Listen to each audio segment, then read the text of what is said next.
Let's start this by asking one important question. Is Battlefield 2042 Season 2, Master of Arms, enough of a showing from DICE to swing the player's favor back to Battlefield 2042? Welcome back to another video. I'm, of course, your friendly neighborhood HotSauceZee, and today I want to talk about my first impressions of Battlefield 2042's Season 2 from what I was able to play yesterday. Let's start with the new map, Stranded. Many feared this would be Discarded 2.0, but it certainly plays nothing like Discarded. Upon first glance, this map is the meat grinder, grenade spam, clogged choke point mayhem that players love from maps like Operation Metro, Locker, and Underground in past Battlefield titles. However, in my opinion, the sometimes extreme verticality and the narrow movement paths keep the new map Stranded from really shining as an infantry playground.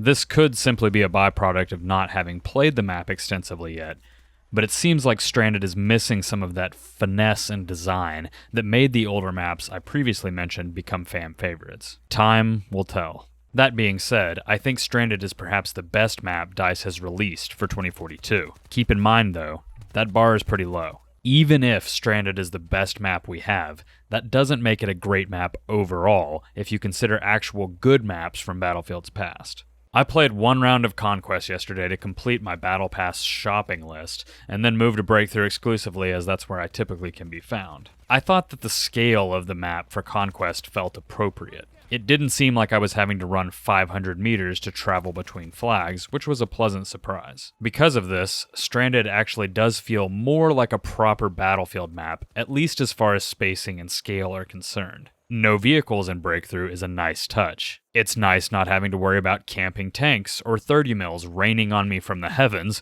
as I attempt to flank around the ship. I found in my playtime yesterday that the first sector of Breakthrough can be challenging for attacking teams to take. This could change as players learn the map and the chaos becomes a bit more familiar, but something worth keeping an eye on as we move forward into Season 2. It was not too uncommon to see my team use up nearly every single attacking ticket to take only the first point. My first and second Breakthrough rounds yesterday went this way, and I was beginning to wonder if I would ever even see the rest of the map while in this particular mode. The interior of the ship plays about the way you would expect. Grenades, grenades, C4, grenades. Irish is almost a requirement on this map for the sheer amount of explosive spam. It's just like the staircase on last season's new map, Exposure. But this fits the meat grinder bill perfectly, and players tend to eat this up. Thankfully, there are ways to flank around using both sides of the exterior of the ship to try and get your team a foothold that way. In my experience yesterday, though, nearly the entire team was trying to run up the gut,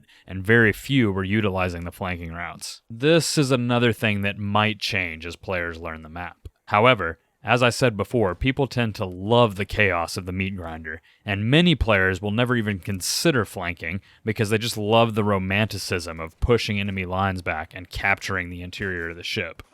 Also, location revealed, location revealed, location revealed. If the new map has done anything, it's highlighted in giant yellow text all over your screen that Pike and her scanner are a problem. It's out of control. There is no way to move anywhere in this game without being completely highlighted through walls by Pike and her ability, and use is up on Stranded.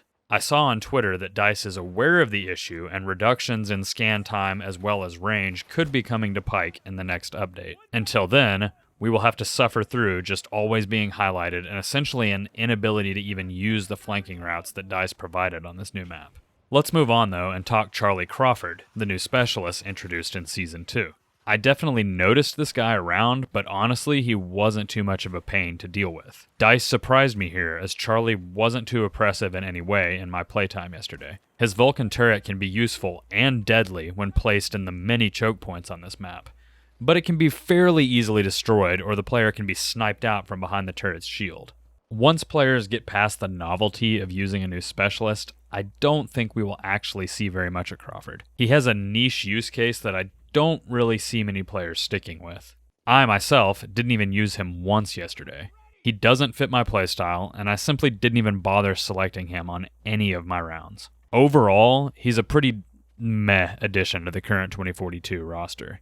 As far as the new weapons added for Season 2, I only got a chance to try out the AM-40 yesterday. The AM-40, according to DICE in their live stream yesterday, is a weapon that is not quite an SMG, but not quite an assault rifle either. It blurs the line between the two. What this means to me after playing with the weapon is that the gun doesn't really excel at any of the things that you would select either an SMG or an AR for. This leaves it as a fairly useless and underwhelming gun to use. I plan on playing with it more today to see if my opinion changes, but as of now, the AM-40 is better left on the shelf in favor of a weapon that has more capacity, rate of fire, and just oomph. As for the other weapons added to the game, I've heard that the portal weapons available in All Out Warfare fall a bit flat as well. The M16 is apparently a bit unwieldy, and the M60 is just the M60.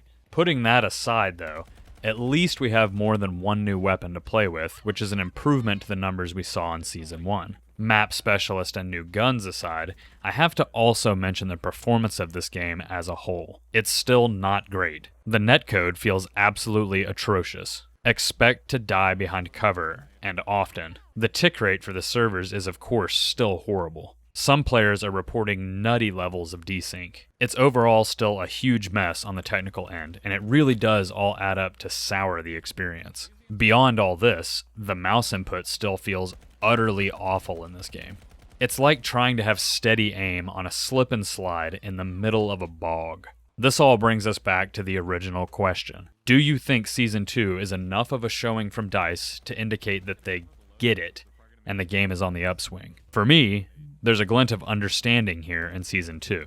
DICE is starting to re-understand what their player base wants. At this point, though, it's far too late in this game's life cycle to ever meaningfully turn it around. This is just my opinion, though. How about you? Is Season 2 the start of a massive shift in this game? Let me know in the comments below. I'll wrap things up with that. I hope that you folks enjoyed this video and my thoughts on Day 1 of Battlefield 2042's Season 2, Master of Arms. If you did, then leave a like on the video for me, and then consider subscribing if you'd like to stay up to date with my thoughts and gameplay involving Battlefield 2042.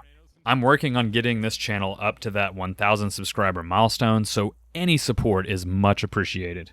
If you made it this far into the video and are hearing me say this, a special thanks to you for hanging in there and watching the whole thing. It means a lot. Anyways, I'm out of here. I'll see you fine folks when the next video rolls around.